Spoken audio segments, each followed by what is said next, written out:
જય મહાકાલ, જય મહાદેવ, રાધે રાધે। એક પ્રશ્ન હમણાં પણ એવો પૂછવામાં આવ્યો હતો કે દાદા આપણે ઘરે સુપ્રસંગ લગ્ન હોય, લગ્ન પ્રસંગ હોય તે આપણે માણેકસમ શું લેવા રોપીએ છીએ?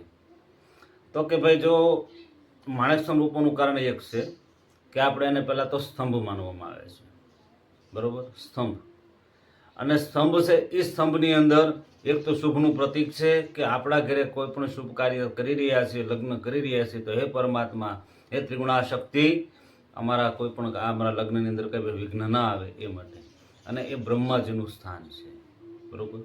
આપણા કોઈ પણ આપણા ઘરે શુભ પ્રસંગ કરીએ એટલે પહેલાં પ્રથમ આપણે ગણપતિ લગ્નની અંદર પેલા પ્રથમ માંડવાની અંદર ગણપતિ પૂજન કરીએ છીએ, અને ગણપતિ પૂજન કર્યા પછી આપણે માણેકસ્તંભનું પૂજન કરીએ છીએ, કુટુંબીઓને બોલાવીએ છીએ।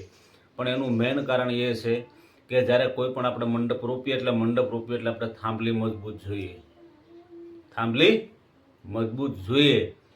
એટલા માટે એ થાંભલી મજબૂત રાખવા માટે, અને દેશો કાળના બધા રીત રિવાજો છે, બરોબર, અને આદિ પરંપરાથી હાલ્યું આવે છે, અને સત્ય સનાતન સંસ્કૃતિ ઋષિ પરંપરાથી આ બધું આપણે કરવું જોઈએ। અને એનું પણ એક કારણ છે કે જ્યાં મંડપ, જ્યાં મેન એનો જે સ્તંભ જો મજબૂત હોય તો ત્યાં કોઈ ઓલું વસ્તુ થતી નથી। એટલા માટે આપણે માણેકસમ રોપીએ છીએ, અને માણેકસમ રોપવાનું એ કારણ છે કારણ કે પહેલાં બધા કુટુંબીજનો સૌ પ્રથમ માણેકસમને એ કહે છે, કારણ કે બ્રહ્માજીનું સ્થાન છે, બ્રહ્મા છે, બ્રહ્મ છે, ત્રિગુણાશક્તિ છે।